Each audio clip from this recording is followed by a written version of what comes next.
तर पाऊस पडल्यावर छत्री की रेनकोट घ्यायचा अजून ठरवलं नाही असं सुप्रिया सुळेंनी म्हटलं।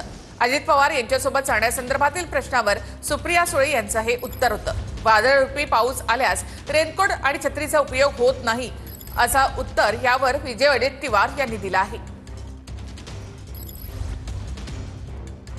एखाद्या पालिकेत दादांसोबत जायची वेळ आली तर मग तुम्ही तयार असणार का सगळे? आता बघा, आता पाऊस पडला तर मी रेनकोट घालणार का छत्री, यातून मी निर्णय घेतलेला आहे।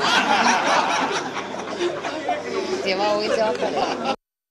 नाही असं आहे की पाऊस हा ज्यावेळेस वादळरूपी येतो त्यावेळेस छत्रीलाही ऐकत नाही आणि रेनकोटालाही ऐकत नाही। त्यामुळे नेमकं काय त्याचा अर्थ होतो तो येणाऱ्या पावसाच्या वादळावर आहे।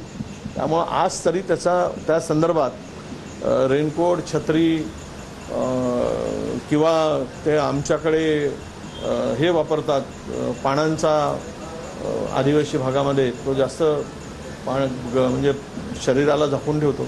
काय निर्णय करायचा आहे तो त्यांचा विषय आहे।